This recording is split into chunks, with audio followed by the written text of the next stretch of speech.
अस्सलाम वालेकुम dear students. आज की इस वीडियो में हम लोग NED university of engineering and technology में एडमिशन के लिए ऑनलाइन अप्लाई करेंगे। अगर आप लोग भी NED university of engineering and technology में एडमिशन के लिए अप्लाई करना चाहते हैं तो इस वीडियो ट्यूटोरियल को फॉलो कीजिएगा ताकि आप लोग सक्सेसफुली ऑनलाइन रजिस्ट्रेशन कंप्लीट कर पाएँ।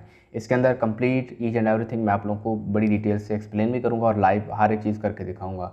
एडमिशन के लिए अप्लाई करने के लिए फ़र्स्ट ऑफ ऑल आपको एनईडी यूईटी की ऑफिशियल एडमिशन पोर्टल के ऊपर आना होगा। ऊपर मैं लिंक को हाईलाइट कर रहा हूँ admissions.neduit.edu.pk।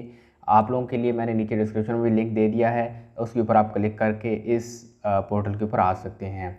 तो आप लोगों के पास यहाँ पर जो सामने इंटरफेस होगा वो कुछ इस तरह का होगा, जो कि इसका होम पेज है। और इस होम पेज के ऊपर आपके पास यहाँ पर साइन अप का ऑप्शन आ रहा होगा। ये जो साइन अप है आपने यहाँ से साइन अप करना है। याद रखिएगा ये जो नीचे बॉक्सेस बने हुए हैं ये साइन अप नहीं, ये लॉगिन के लिए हैं। साइन अप ऊपर आप लोगों को प्लीज़ साइन अप लिखा हुआ है, ये साइन अप ब्लू कलर का है और ये लिंक है। आपने इसी साइन अप ये जो ब्लू कलर का लिखा है इसके ऊपर क्लिक करना होगा ताकि हमारे पास एडमिशन पोर्टल का साइन अप सेक्शन आ सके। लेकिन उससे पहले यहाँ पे कुछ इंपॉर्टेंट इंस्ट्रक्शन शो हो रही हैं। आपने तमाम इंस्ट्रक्शन को बड़ी केयरफुली पढ़ना है और तब अप्लाई करना है। याद रखिएगा यहाँ पर जो है एनईडी यूईटी का जो एडमिशन फॉर्म है वो यहाँ पर कहा जा रहा है कि आप कंप्यूटर या पीसी को यूज़ करें, मोबाइल वगैरह यूज़ ना करें। लेकिन मैं आप लोगों को रिकमेंड करूँगा कि अगर आपको कोई इशू नहीं है, लेकिन अगर आप अपने मोबाइल से भी अप्लाई करते हैं तो कोई इशू नहीं आने वाला। लेकिन आप लोगों ने इन्फॉर्मेशन को अच्छी तरह से पढ़ लेना है। पढ़ने के बाद नीचे आप लोगों को रेड कलर की कोई इन्फॉर्मेशन लिखी होंगी, इन इन्फॉर्मेशन को पढ़ना है। और यहाँ पर एक बॉक्स छोटा सा बना होगा वाइट कलर का जिसको मैंने हाईलाइट किया है। अगर मैं आप लोगों को सामने हाईलाइट करके दिखाऊं तो यहाँ पर एक बॉक्स बना हुआ है छोटा सा, ऑनलाइन यहाँ पे लिखे उसके नीचे आपने इस बॉक्स के ऊपर क्लिक करना है ताकि ये टिक हो जाए। जब ये टिक हो जाए तो नीचे प्रोसीड का ऑप्शन नज़र आ रहा होगा, आपने इस प्रोसीड के ऊपर क्लिक करना है ताकि हमारा रजिस्ट्रेशन फॉर्म जो है सामने आ सके। आप देख सकते हैं स्क्रीन के ऊपर हमारा रजिस्ट्रेशन फॉर्म है और यहाँ से हमने इसको फिलअप करना है। Dear student, first of all आपके पास नेम का ऑप्शन है। यहाँ पे आप लोगों ने अपना कंप्लीट नेम वो लिखना है जो आप लोगों के मैट्रिक के रिजल्ट कार्ड के ऊपर लिखा हुआ है। हो सकता है आपके मैट्रिक रिजल्ट कार्ड के ऊपर आपका नाम गलती से कोई स्पेलिंग मिस्टेक के साथ लिखा हुआ है, तब भी आप लोगों ने उसी स्पेलिंग मिस्टेक के साथ ही लिखना है ताकि आप लोगों को जो है नेक्स्ट टाइम कोई प्रॉब्लम ना आ सके। आप लोगों के मैट्रिक रिजल्ट कार्ड का बिल्कुल सेम नाम लिखना है। उससे नीचे अपने वालिद साहब का नेम लिख दीजिए और करेक्ट स्पेलिंग के साथ लिखिए। ये नाम जो है दोबारा तब्दील नहीं हो सकेंगे, हमेशा यही रहेंगे। उसके बाद ईमेल एड्रेस है, इस ईमेल एड्रेस की जगह अपना ईमेल एड्रेस वो लिखें जो आपके पास इस वक्त लॉग इन है। ईमेल एड्रेस मतलब आपका गूगल अकाउंट का एड्रेस भी हो सकता है, जीमेल हो सकती है। तो ये जो है आप लोग यहाँ पर अपनी ईमेल एड्रेस लिख दीजिए। उसके बाद नीचे अपनी डेट ऑफ बर्थ को सिलेक्ट कर लीजिए और उससे नीचे आप लोगों को एक छोटा सा इमेज नज़र आ रहा होगा और उसके ऊपर कुछ लिखा हुआ होगा जिसमें आप कुछ काउंटिंग या कुछ अल्फ़ाबेट्स लिखे हो सकते हैं। आपने इधर से देखना है और उस तरतीब के साथ नीचे इमेज कोड जहाँ पे लिखा हुआ है इसके नीचे यहाँ पे आपने वही सेम देखकर लिख लेने हैं। ठीक है, यहाँ पर जब आप लिखेंगे उसके बाद यहाँ पर नीचे सबमिट का ऑप्शन आ रहा होगा, आपने सिंपली सबमिट के ऊपर क्लिक करना है ताकि आपकी इन्फॉर्मेशन सेव हो सकें। डियर स्टूडेंट्स, आपके सामने नेक्स्ट ईमेल वेरिफिकेशन का ऑप्शन होगा। सिंपली आपने अपनी ईमेल को वेरीफाई करवाना है। कैसे वेरीफाई करवाएंगे? आपकी जो ईमेल आपने दी है उस ईमेल के ऊपर आपको एक मैसेज गया है यूनिवर्सिटी की तरफ से और उस ईमेल के अंदर आपकी यूज़र आईडी और पासवर्ड आपको भेज दिया गया है। आपने वो पासवर्ड इस्तेमाल करते हुए अपना जो लॉगिन करना है तभी आप लोगों का अकाउंट वेरीफाई होगा। इसके लिए अब आपको क्या करना है, अपनी उसी ईमेल के अकाउंट के अंदर जाना है इनबॉक्स में और वहाँ पे चेक करना है कि यूनिवर्सिटी की तरफ से जो ईमेल आई उसके अंदर आईडी और पासवर्ड क्या है। मैं भी चेकआउट करता हूँ और लॉगिन करते हैं। डियर स्टूडेंट्स, आप लोगों की ईमेल आईडी के अंदर जहाँ पे आपको यूज़र नेम और पासवर्ड सेंड किया जाएगा वहाँ पर आप लोगों को एक लिंक भी दिया जाएगा। जिस लिंक के ऊपर क्लिक करके आप लोग उसके लॉगिन सेक्शन में जा सकेंगे।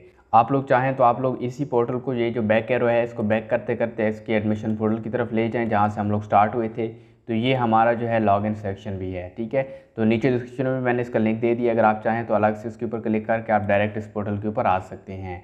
इसके ऊपर आएंगे तो आपको यहाँ पर लॉगिन करना होगा। लॉगिन करने के लिए आप लोगों को चंद एक चीज़ें रिक्वायर्ड हैं, जैसे यूज़र आईडी, पासवर्ड और इमेज कोड। ये तीनों चीज़ें आप लोगों को ज़रूरत है, जिनमें से यूज़र आईडी और पासवर्ड आपने वो इस्तेमाल करना है जो आपको ईमेल के ऊपर सेंड किया गया है। इमेज कोड नीचे दिया गया है, आप लोग यहाँ पर देखकर इसको पुट करेंगे। मैं आपके सामने लॉगिन करता हूँ। डियर स्टूडेंट, जैसे कि आप स्क्रीन के ऊपर देख सकते हैं, यूज़र आईडी, अपना पासवर्ड लिखिए और उसके नीचे अपना इमेज कोड लिखिए।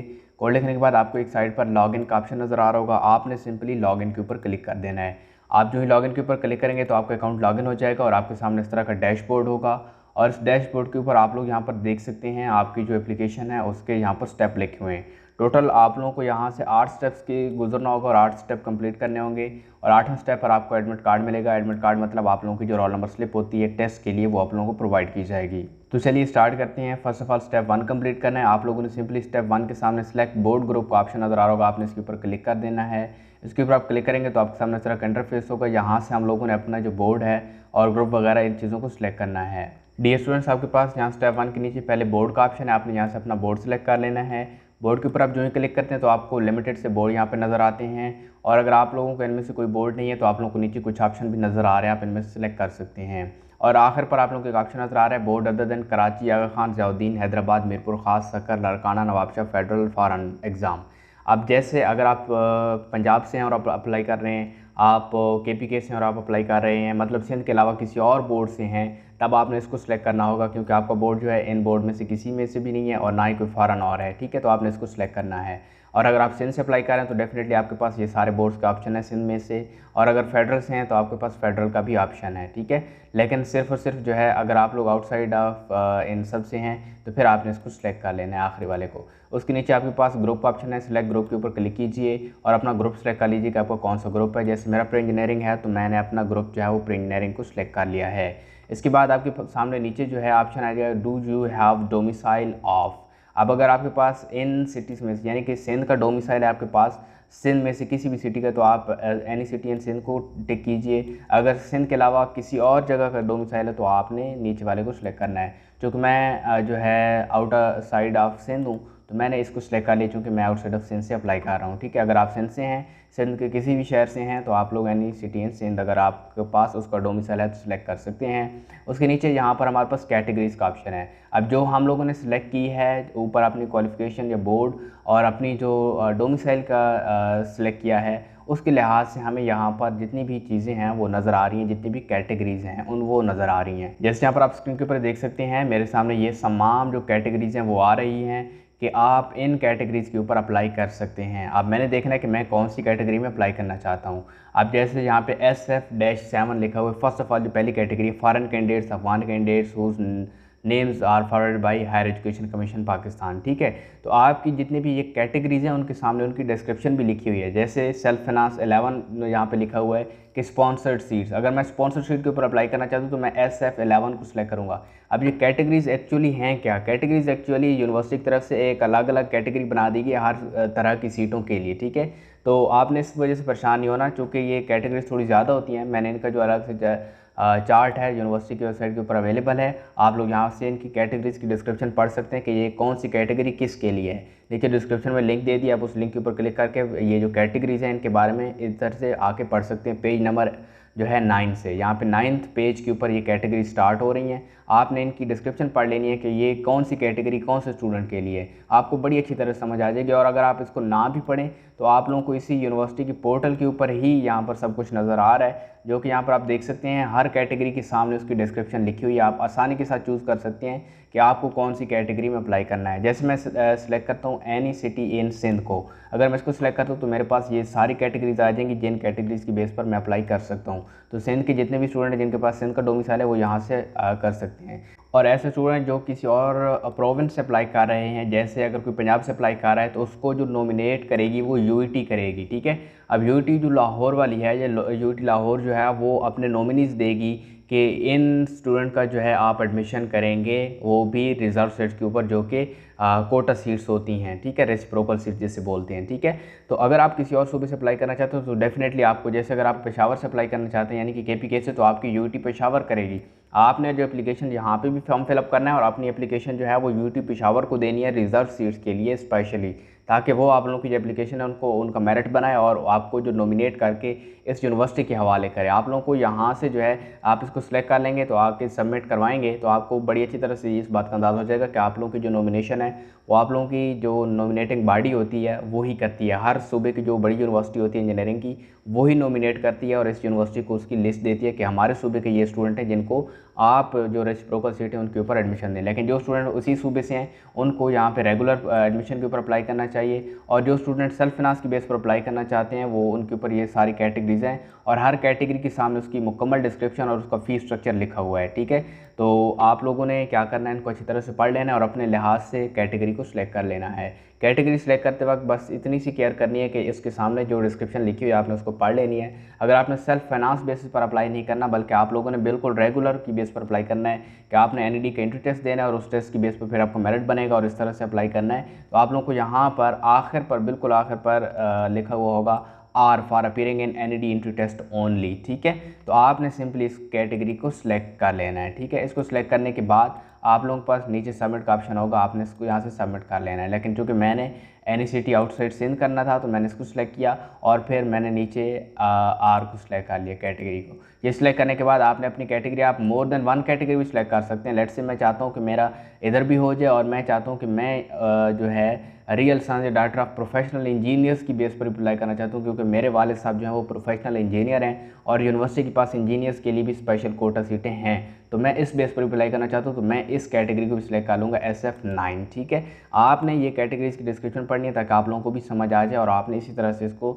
सिलेक्ट कर लेना है। ठीक है, इसके बाद आपने सबमिट के ऊपर क्लिक करना है ताकि आपकी ये जो डाटा ये सबमिट हो जाए। अब आप देख सकते हैं हमारा जो है एक डाटा जो है वो सबमिट हो चुका है।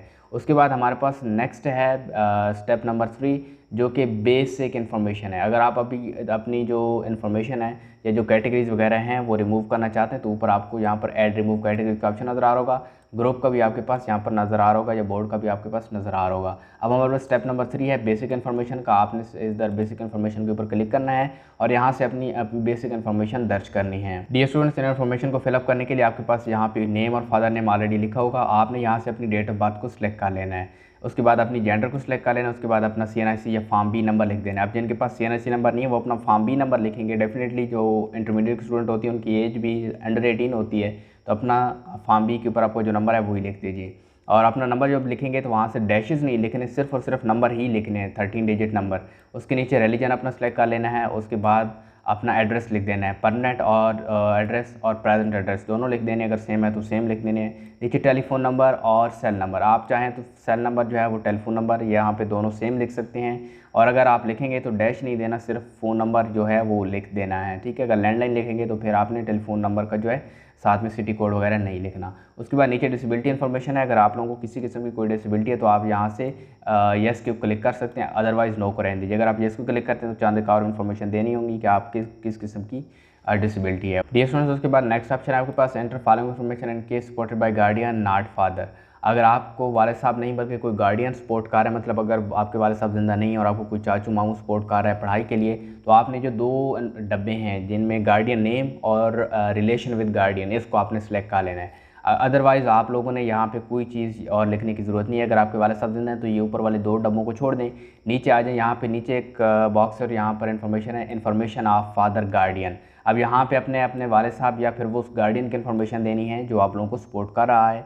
फर्स्ट ऑफ ऑल आपके पास ऑक्यूपेशन है और इन तमाम इन्फॉर्मेशन को हम लोग फिलअप करते हैं। ऑक्यूपेशन में आपने सेलेक्ट करना है कि आपकी जो वो वालिद साहब हैं या गार्डियन है वो क्या करते हैं, ऑक्यूपेशन यानी कि उनका शोबा क्या है। ठीक है, उसके बाद आपके पास ऑप्शन होगा नंबर ऑफ़ डिपेंडेंट्स के, आपकी फैमिली के कितने मेंबर हैं जो उनकी इनकम के ऊपर डिपेंड कर रहे हैं, जो खुद कमाने वाले नहीं बल्कि आपके गार्डियन या आपके जो वालिद साहब हैं उनके ऊपर डिपेंड कर रहे हैं। उसके नीचे मंथली इनकम लिख देनी कि मंथली कितनी इनकम है, CNIC नंबर लिख देना विदाउट डैश अपने वालिद साहब का या गार्डियन का। उसके नीचे उनका एड्रेस और सेल नंबर और ईमेल एड्रेस लिख दीजिए।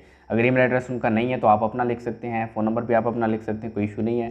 उसके बाद नीचे पेरेंट गार्डियन रिलीजन आपने सेलेक्ट करना है कि उनका रिलीजन कौन सा। उसके बाद आप लोगों को नीचे सेव का ऑप्शन नज़र आ रहा होगा, आपने सेव के ऊपर क्लिक करके अपनी इन्फॉर्मेशन को एक दफ़ा सेव कर लेना है। तो यहाँ पर आप देख सकते हैं you have successfully updated your personal information record. अब आपने फिर से नीचे मूव करना है और सेव एंड नेक्स्ट के ऊपर क्लिक कर लेना है। जब इसके ऊपर आप क्लिक करेंगे तो आपके सामने जो है आपके ये भी फिलअप हो जाएगा। अब हमारे पास स्टेप नंबर 4 है क्वालिफिकेशन वाला सेक्शन। क्वालिफिकेशन को फिलअप करने के लिए आपने सिंपली क्वालिफिकेशन के ऊपर क्लिक करना है और यहाँ पर क्लिक करने के बाद अपनी क्वालिफिकेशन की इन्फॉर्मेशन देनी है। इसमें आपके पास फर्स्ट ऑफ ऑल SSC या इक्विवेलेंट की इन्फॉर्मेशन है। SSC या इक्विवेलेंट का मतलब आपकी मैट्रिक का रिजल्ट कार्ड है, मतलब कि आपकी 10 ईयर की एजुकेशन। उसमें आपने फर्स्ट ऑफ ऑल अपना पासिंग ईयर सेलेक्ट कर लेना है जिस साल आपने मैट्रिक को क्लियर किया है। उसके बाद SSC इक्विवेलेंट इंस्टीट्यूट यानी कि आपने जिस इदारे से मैट्रिक किया उसका नाम लिख देना है। उसके नीचे obtain SSC इक्विवेलेंट मार्क्स, कि आपने जो मैट्रिक है उसके अंदर कितने नंबर हासिल किए हैं या कितने ग्रेड हासिल किए हैं वो लिख देने हैं। उसके नीचे टोटल नंबर अपने मैट्रिक के लिख देने हैं, ठीक है, कि कितने में से हासिल किए हैं। उसके बाद नीचे मूव करना और नीचे आपके पास HSC इक्विवेलेंट इन्फॉर्मेशन है। HSC मतलब इंटरमीडिएट यानी कि 12 ग्रेड तक, 12 क्लास तक की इन्फॉर्मेशन। नीचे आपका जो बोर्ड है और ग्रुप है वो ऑलरेडी हमने सेलेक्ट किया हुआ है तो वो ऑलरेडी सिलेक्ट होगा। उसके नीचे HSC equivalent exam college institute यानी कि आपने उस इदारे का नाम लिखना है जहाँ से आपने अपने इंटरमीडिएट कंप्लीट किया, अपने कॉलेज का नाम लिख देना है, ठीक है। उसके नीचे year of HSC part 2 equivalent exam, कि आपने कौन से साल इंटरमीडिएट का एग्ज़ाम पास किया है। जैसे अगर रिसेंट जो स्टूडेंट हैं, फ्रेश स्टूडेंट हैं, वो 2011 को ही सिलेक्ट करेंगे। जो स्टूडेंट इंप्रूव कर रहे हैं और इस साल एग्ज़ाम दे रहे हैं, वो भी 2021 को ही सिलेक्ट करेंगे। और जिनका रिजल्ट ऑलरेडी डिक्लेयर है और ना कोई इंप्रूव कर रहे हैं, 2021 में उन्होंने एग्ज़ाम नहीं देने, तो वो अपना ऑलरेडी जो उनका ईयर है वो सिलेक्ट करेंगे। उससे नीचे ऑब्टेन मार्क्स, टोटल मार्क्स और HSC part 2 seat number, roll number, HSC part 2 marks sheet number, ठीक है। तो ये सारी जो चीज़ें हैं ये आप लोगों को अगर रिज़ल्ट डिक्लेयर्ड है तब आप लोग यहाँ पे इनको सिलेक्ट करेंगे, इनको यहाँ पर लिखेंगे, ठीक है। और अगर आप लोगों का रिज़ल्ट यहाँ पर डिक्लेयर्ड अभी तक नहीं हुआ तो आप इन सारी चीज़ों को छोड़ देंगे। ये जो 4 बॉक्सेस हैं एंड वाले, obtain marks, HSC part 1 2 equivalent exam, तो ये आप लोगों को अपने एग्ज़ाम का जो रिज़ल्ट है वो डिक्लेयर होने के बाद में सिलेक्ट करने हैं। अगर आप लोगों का रिज़ल्ट अभी डिक्लेयर नहीं हो तो इनको स्किप कर सकते हैं। लेकिन ऐसे स्टूडेंट जिनका एग्ज़ाम का जो रिज़ल्ट है वो ऑलरेडी डिक्लेयर हो चुका है, यानी कि उन्होंने जो अपना इंटरमीडिएट एग्ज़ाम है वो 2021 में जो है देना है, तो डेफिनेटली आप लोग इनको छोड़ेंगे और आप लोगों को दोबारा से जब आपका रिजल्ट आ जाएगा उसके बाद आपको ऑप्शन दिया जाएगा, आप यहाँ से सिलेक्ट आउट करेंगे। उसके बाद नीचे मूव करना है, हाफिज़ कुरान का ऑप्शन है। अगर आप हाफिज़ कुरान है तो येस के ऊपर क्लिक करें, अदरवाइज़ नो को रहने दीजिए। Have you appeared in additional paper of HSC, अगर आप HSC यानी कि इंटरमीडिएट के एडिशनल पेपर में अपीयर हुए हैं तो डेफिनेटली आपने येस को सिलेक्ट करना है, अदरवाइज़ नो को रहने दीजिए। नोट, ये नोट आपने पढ़ लेना है और उसके बाद आपने सिंपली सेव के ऑप्शन के ऊपर क्लिक करना है या सेव एंड नेक्स्ट के ऊपर क्लिक करें ताकि आपकी इन्फॉर्मेशन सेव हो जाए और आप अगले स्टेप के ऊपर भी चले जाएँ। यहाँ पर आप देख सकते हैं हमारे पास स्टेप नंबर 5 है, डिसिप्लिन चॉइस ऑर्डर, हम इसको सिलेक्ट करेंगे और हमारे पास स्टेप नंबर 5 है जो हमसे फिल करना है। इसको फिलअप करने के लिए सिंपली हम लोगों ने अपनी चॉइसेस बनानी है यहाँ पर। अब डियर स्टूडेंट, डिसिप्लिन ऑर्डर का मतलब ये है कि आप लोग इस यूनिवर्सिटी में जो एडमिशन के लिए अप्लाई कर रहे हैं, आपको कौन से प्रोग्राम में एडमिशन लेना है और आप क्या चाहते हैं कि आप लोगों का कौन से प्रोग्राम में एडमिशन हो जाए, ठीक है। तो आप लोगों को यूनिवर्सिटी की तरफ से टोटल 31 प्रोग्राम ऑफ़र किए जा रहे हैं। इन 31 प्रोग्राम में से आपने अपने लिहाज से चॉइसेस बनानी है कि आपको कौन से प्रोग्राम में एडमिशन लेना है। जैसे मेरी ये विश है कि मेरा जो एडमिशन है वो इलेक्ट्रिकल इंजीनियरिंग में हो जाए, तो मैं इलेक्ट्रिकल इंजीनियरिंग को नंबर 1 पे चाहता हूँ। मेरी चॉइस नंबर 1 होनी चाहिए कि इलेक्ट्रिकल जो है इंजीनियरिंग। लेकिन यहाँ पर तो अप्लाइड फिज़िक्स है, तो मैं क्या करूँगा, इस लिस्ट में से अब इलेक्ट्रिकल इंजीनियरिंग को चेकआउट करूँगा कहाँ पे लिखा हुआ है। तो आप देख सकते हैं नंबर 15 पर इलेक्ट्रिकल इंजीनियरिंग लिखा हुआ है। अब आपने यहाँ से इसको उठाना है और इसको ड्रैग करके ऊपर ले जाना है नंबर 1 पर चॉइस पर। अब आप देख सकते हैं मैंने नंबर 1 चॉइस पर इलेक्ट्रिकल इंजीनियरिंग को सिलेक्ट कर लिया है। अब ज़रूरी नहीं है कि हो सकता है मेरिट में आपका इलेक्ट्रिकल इंजीनियरिंग में नाम ही ना आए, मेरिट हाई हो, तो मैं चाहता हूँ कि अगर चलो इलेक्ट्रिकल इंजीनियरिंग में ना हो तो मेरा दूसरे नंबर पर जो है वो इलेक्ट्रॉनिक इंजीनियरिंग में हो जाए। लेकिन इलेक्ट्रॉनिक इंजीनियरिंग यहाँ पे दूसरे नंबर पे नहीं है, तो मैं नीचे से ढूंढूंगा कि इलेक्ट्रॉनिक इंजीनियरिंग किधर लिखा हुआ है। तो यहाँ पर मुझे 16 पे इलेक्ट्रॉनिक्स इंजीनियरिंग मिला है, मैं इसको ड्रैग करके नंबर 2 पे ले जाऊँगा। अब आप देख सकते हैं ना मैंने 2 प्रेफरेंसेस किस तरह से बनाई हैं। आपने अपने डिज़ायर के हिसाब से ये सारी की सारी प्रेफरेंसेस बनानी है। मैं आप लोगों को रिकमेंड करूँगा कम से कम 10 नंबर तक अपनी प्रेफरेंसेस को बड़ा बेहतरीन तरीके से बनाएं कि आप कौन से प्रोग्राम के बाद कौन से में एडमिशन लेना चाहते हैं। डेफिनेटली प्रोग्राम एक ही में एडमिशन होगा, लेकिन यूनिवर्सिटी इस चीज़ को देखती है कि आप सबसे ज़्यादा कौन से प्रोग्राम में इंटरेस्टेड हैं, आपका सबसे पहले उसी प्रोग्राम में मेरिट देखा जाता है। अगर जैसे इलेक्ट्रिकल इंजीनियरिंग मैंने नंबर 1 पर लिखा है तो यूनिवर्सिटी मेरा मेरिट जो है वो इलेक्ट्रिकल इंजीनियरिंग में पहले बनाएगी। अगर बनेगा तो ठीक है, अगर नहीं बनेगा तब प्रेफरेंस नंबर 2 को चेकआउट किया जाएगा, ठीक है। इसके बाद जब आप लोग मुतमईन होकर इनको बना लें, अपने प्रेफरेंसेस को सेटअप कर लें, तो उसके बाद आपने सेव एंड नेक्स्ट के ऊपर क्लिक करना है। याद रखिएगा ज़रूरी नहीं है कि आप 31 के 31 प्रोग्राम में अप्लाई करें, आप लोग इनको प्रेफरेंसेस बनाएं, नहीं, आप अपनी मर्ज़ी से आप 31 की बनाना चाहते हैं प्रेफरेंसेस, मतलब सही आर्डर में लिखना चाहते हैं तो बिल्कुल लिख लें, आपके पास राइट है। उसके बाद सेव एंड नेक्स्ट के ऊपर क्लिक कर लीजिए ताकि आपकी इन्फॉर्मेशन सेव हो और आप नेक्स्ट मूव कर सकें। आप यहाँ पर आप देख सकते हैं कि हमारे पास जो है ऑप्शन नंबर 6 है अपलोड फोटोग्राफ, इसके ऊपर आपने क्लिक करना है ताकि हमारी फ़ोटोग्राफ जो वो अपलोड हो जाए। अब यहाँ पर देख सकते हैं फर्स्ट ऑफ ऑल आपको आपके फ़ोटोग्राफ के बारे में कुछ इन्फॉर्मेशन शो की जा रही है कि ऐसी कोई फ़ोटोग्राफ अपलोड नहीं करनी जैसे आप स्क्रीन के ऊपर मुलाहिजा कर सकते हैं, ठीक है।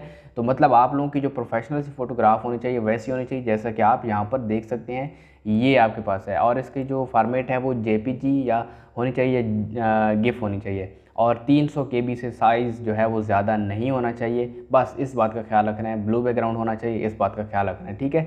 अपलोड करने के लिए आप लोगों को बिल्कुल आखिर पर यहाँ पर चूज़ फाइल का ऑप्शन नज़र आ रहा होगा, आपने इस चूज़ फाइल के ऊपर क्लिक करना और अपनी जो तस्वीर आपने बना के रखी है अपने मोबाइल के अंदर, कंप्यूटर के अंदर, उसको सिलेक्ट कर लीजिए ताकि यहाँ पर अपलोड हो सके। तो मैंने यहाँ पर बना के रखी है और मैं उसको सिलेक्ट करता हूँ और यहाँ पर आप देख सकते हैं मेरी तस्वीर जो सिलेक्ट हो चुकी है, JPG उसकी फॉर्मेट है और यहाँ पर आपको नज़र भी आ रही है। अगर आप लोगों की फॉर्मेट यहाँ पर आपको JPG नज़र आ रही है, GIF नज़र आ रही है तब ठीक है, अगर इसके अलावा कोई और फॉर्मेट है जैसे PNG है या JPEG है, तो वो उनको आपने चेंज करना होगा। चेंज करने के लिए आप इस फाइल को रीनेम करेंगे और एक्सटेंशन जहाँ पे .jpg लिखा होगा आप उसको रिमूव कर, सॉरी कोई और लिखा होगा तो उसको रिमूव करके JPG लिखेंगे। उसके बाद आपको सामने अपलोड का ऑप्शन नज़र आ रहा होगा, आपने अपलोड के ऊपर क्लिक करना है ताकि आपकी जो फोटोग्राफ है वो अपलोड हो जाए। ठीक है, आप देख सकते हैं file has been uploaded successfully, यहाँ पर हमारे पास नोटिफिकेशन आ चुका है। ठीक है, हमारी जो फाइल है वो अपलोड हो गई है। अब हमारे पास नीचे सेव एंड नेक्स्ट का ऑप्शन होगा, सेव एंड नेक्स्ट के ऊपर क्लिक करके नेक्स्ट मूव कर लेना है। लेकिन अगर आप चाहते हैं कि आप देखना चाहते हैं कि आपकी जो तस्वीर है वो कैसी अपलोड हुई है, तो आप यहाँ पर इसके अपलोड के सामने पिक्चर फाउंड अपलोडेड क्लिक है टू व्यू के ऊपर क्लिक करके अपनी एप्लीकेशन जो है यहाँ से देख सकते हैं। जैसे मैं आप लोगों को दिखा देता हूँ यहाँ से कि मेरी किस तरह से अपलोड हुई, तो ये इस तरह की तस्वीर आपके सामने भी आ रही होगी। ठीक है, तो आपने सेव एंड नेक्स्ट के ऊपर क्लिक करके नेक्स्ट मूव कर लेना है और आप यहाँ पर देख सकते हैं हमारे पास नेक्स्ट है फीस सबमिशन का ऑप्शन, स्टेप नंबर 7। अब फीस सबमिशन के ऊपर आप क्लिक करेंगे और यहाँ पर आप देख सकते हैं आपकी जो फ़ी है वो आप लोगों को यहाँ पर शो हो रही होगी। आपने यहाँ पर इस पेज के ऊपर स्टेप नंबर 7 की इन्फॉर्मेशन जितनी भी लिखी हुई है इनको अच्छी तरह से पढ़ लेना है और यहाँ पर आप लोगों की जो टोटल फ़ी है वो शो हो रही होगी। याद रखिएगा, जो स्टूडेंट सेल्फ फाइनेंस में अप्लाई कर रहे हैं किसी भी प्रोग्राम में, सेल्फ फाइनेंस वालों की फ़ी तकरीबन 7.5 लाख रुपए आप लोगों को पूरी की पूरी पहले जमा करवानी होती है। ठीक है, एज अ सिक्योरिटी। तो इस बात को देख लें। जो स्टूडेंट रेगुलर की बेस पर अप्लाई करना चाहते हैं उनको सिर्फ जो है अपनी एप्लीकेशन प्रोसेसिंग फ़ी जो कि 4100 रुपीज़ है किसी भी एप्लीकेशन के लिए, तो इतनी ही जमा करवानी होगी। खैर, आप लोगों के पास दो ऑप्शन है, आप नेशनल बैंक में अप्लाई फ़ीस जमा करवा सकते हैं या आप हबीब मेट्रो बैंक में भी अपनी फ़ी है वो जमा करवा सकते हैं। ठीक है, फ़ी जमा करवाने के लिए आप लोग को एक ट्रांजैक्शन आईडी की ज़रूरत होगी और ट्रांजैक्शन आईडी हासिल करने के लिए आप लोगों को नीचे प्रोसीड का ऑप्शन नज़र आ रहा होगा, इसके ऊपर आप क्लिक करेंगे ताकि आपकी जो ट्रांजैक्शन आईडी और इस तरह की चीज़ें हैं ये आपके पास आ जाएँ। अब यहाँ पर आप देख सकते हैं स्क्रीन के ऊपर आपकी वोचर की डिटेल आ रही हैं जिनको आप अच्छी तरह से यहाँ से चेकआउट कर सकते हैं। आप चाहें तो आप पे आर्डर के ज़रिए DD के ज़रिए भी जो है डायरेक्टर ऑफ फाइनेंस के नाम पे ट्रांसफ़र कर सकते हैं NAD UET कराची को। ठीक है, इन दो बैंक्स में से आप चाहे जिस भी बैंक से अपनी फ़ी को ट्रांसफ़र करें या जो भी तरीका इख्तियार करें, पे आर्डर इख्तियार करें या कोई और, आप लोगों को अपनी ट्रांजैक्शन स्लिप की ज़रूरत होगी। ट्रांजैक्शन स्लिप आप लोगों को ऊपर ऑप्शन नज़र आ रहा है गेट ट्रांजैक्शन स्लिप का, आपने इसके ऊपर क्लिक करना है ताकि आपकी जो ट्रांजैक्शन स्लिप है वो आप लोगों को मिल जाए। ट्रांजैक्शन स्लिप बेसिकली आपका फ़ी वोचर ही होता है जो कि चालान फार्म होता है और उस चालान फार्म को ही आप लोगों को जो है असल में आपकी ट्रांजैक्शन स्लिप कहा जाता है। ठीक है, तो आप लोगों ने क्या करना है, इसको सिंपली डाउनलोड करना है, यहाँ से आप प्रिंट भी कर सकते हैं और प्रिंट करने के बाद आप लोगों ने इसको ले जाना है अपने बैंक। खुदा न खासा आप जो है अपने मोबाइल से अप्लाई कर रहे हैं तो आप लोगों के पास इस वक्त प्रिंटर नहीं होगा, सिंपली आप इसको PDF में डाउनलोड कर लें। अगर PDF में डाउनलोड नहीं हो रही तो आप स्क्रीनशॉट ले लें और स्क्रीनशॉट जाके किसी कंप्यूटर वाले से प्रिंट करवा लें। आपके पास यहाँ पर जो चालान है इसके ऊपर आपकी तमाम इन्फॉर्मेशन शो हो रही होंगी और आपने इसको ड्यू डेट के अंदर अंदर इसको जो है सबमिट करवा देना। यहाँ पर आपकी valid date, voucher valid till, यहाँ पर ऑप्शन आ रहा होगा, ये आखिरी तारीख है आपके वोचर जमा करवाने की। ये वोचर आप क्या करेंगे, इसको डाउनलोड प्रिंट करवा के पेज जो है वो अपने बैंक में ले जाएंगे और बैंक वालों को देंगे। बैंक वाले आपको इसके ऊपर स्टैंप और दस्तखत करके देंगे और आप लोगों से इसके ऊपर जितनी रकम लिखी हुई, जैसे 4100 यहाँ पे लिखी हुई है तो वो आपसे 4100 ही लेंगे और आपने उनको दे देनी है। उसके ऊपर वो क्या करेंगे, यहाँ पे दस्तखत वगैरह कर लेंगे, लेकिन इनके साथ से वो एक बैंक कापी जो है, ये तीसरी कापी जो होती है, ये वाली कापी वो निकाल लेंगे। ठीक है, फाड़ लेंगे। बाकी दो कापी हैं जो आपको वो रिटर्न करेंगे, एक कैंडिडेट कापी और एक NAD UET कापी है। अब जो कैंडिडेट कापी है उसको हमेशा आपने अपने पास रखना है, लेकिन जो NAD UET कापी जो दरमियान में लगी हुई है, ये वाली कापी आप लोगों ने अपने पास रखनी है और जब जिस दिन एंट्री टेस्ट होगा या जो इंटरव्यू होगा तो आप लोगों ने इसको अपने साथ लेके जाना है और वहाँ पे उनको चेक करवाना है। ये आपके एक यूँ समझ लें कि एक पास के तौर पे काम करेगी, आपके पास सबूत के तौर पे काम करेगी कि आपने वाकई में यूनिवर्सिटी की फ़ी जो है एप्लीकेशन प्रोसेसिंग फ़ी वो जमा करवाई है। ठीक है, बाकी इन्फॉर्मेशन इसके ऊपर आप पढ़ सकते हैं, कोई इशू नहीं है, बड़ी ही आसान तरीकाकार है। सिंपली बैंक में जाना है, उनको पैसे देने और यहाँ से इसकी जो है आपने दो कापियाँ वापस ले आनी है, एक कैंडिडेट कापी और एक NAD UET कापी। तो सिंपली अपनी ट्रांजैक्शन स्लिप हासिल करने के बाद आपने होम के ऊपर क्लिक कर लेना है ताकि आप इसके होम पेज पर चल जाएँ और आप अब फ़ीस जमा करवा सकते हैं। आप जितने दिन मर्ज़ी जो है इसको लेट कर लें और फ़ी जमा करवा दें, यानी कि ये जो वोचर है उसकी डेट तक आपका जो ये अकाउंट बन चुका है। जितनी इन्फॉर्मेशन हमने अब इसके ऊपर डाल दी हैं, अपलोड कर दी हैं, ये टोटल 7 स्टेप है जो हमने कर लिए हैं। तो ये 7 स्टेप इसी तरह जो है आप लोगों के सेव ही रहेंगे, यहाँ पे किसी किस्म का कोई फ़र्क नहीं पड़ने वाला। आप नेक्स्ट टाइम जब भी अपनी फ़ी जमा करवा के आएंगे आप इसको लॉगिन कर सकते हैं और लॉगिन करके अपनी यहाँ पे एडमिट कार्ड के ऊपर क्लिक करके अपना एडमिट कार्ड का स्टेटस चेकआउट कर सकते हैं। और यहाँ पे आपके पास डाउनलोड एडमिट कार्ड का भी ऑप्शन होगा। जब आप लोग का एडमिट कार्ड यहाँ पे अपलोड कर दिया जाएगा, एडमिट कार्ड तभी अपलोड होगा जब आप लोग लोग अपनी जो फ़ी है वो पूरी, जैसे जितना चालान है वो यूनिवर्सिटी में बैंक में जाके पे करेंगे, और जो बैंक है वो तकरीबन 5 दिन के अंदर अंदर आपकी फ़ी को वेरीफाई करवा देगा, और आपकी जो फ़ी है वो 5 दिन के अंदर अंदर इस पोर्टल के ऊपर अपडेट कर दी जाएगा कि आपकी फ़ी पेड है। और ये जो स्टेप नंबर 8 है ये आप लोगों के सामने आ जाएगा तकरीबन 5 दिन के अंदर अंदर। हो सकता है 1-2 दिन के अंदर भी हो जाए, 4 दिन के अंदर भी हो जाए, लेकिन 5 दिन की डेडलाइन है। 5 दिन के अंदर अंदर आपकी फ़ी वेरीफाई हो जाती है कि जब आप पे कर देते हैं।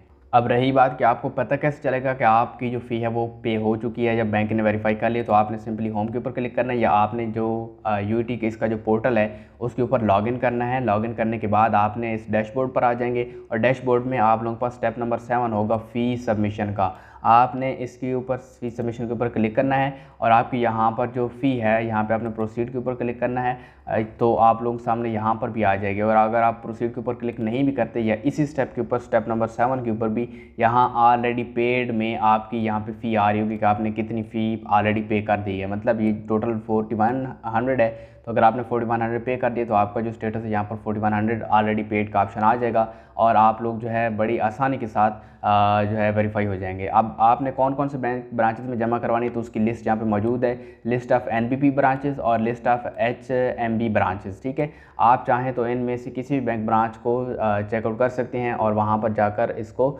जमा करवा सकते हैं। बैंक ब्रांचेस के लिए आपने लिस्ट ऑफ एनबीपी, अगर आप नेशनल बैंक में जमा करवाना चाहते हैं इसके ऊपर क्लिक करें, और यहाँ से जो है अपनी नेशनल बैंक की ब्रांच उसको चेक करेंगे कौन कौन सी ब्रांचेस आप जमा करवा सकते हैं। ये पूरे मुल्क की ब्रांचेस हैं, जहाँ जहाँ आप जमा करवा सकते हैं, हर एक ब्रांच मौजूद है। आप इसमें कोई इशू नहीं है, आप अपना चालान प्रिंट करो किसी भी नेशनल बैंक में ले जाएं या हबीब मेट्रो में ले जाएं, वो एक्सेप्ट करेंगे। ठीक है, खैर जब आप लोगों की फ़ी वेरीफाई हो जाए, स्टेप नंबर 7 कंप्लीट हो जाएगा, तो फिर आपने स्टेप नंबर 8 पे एडमिट कार्ड पे आना है। एडमिट कार्ड जब आप लोगों को मिल जाएगा, तब मिल जाएगा जब आप लोगों की फ़ी वेरीफाई हो जाएगी और आपकी तस्वीर ठीक होगी।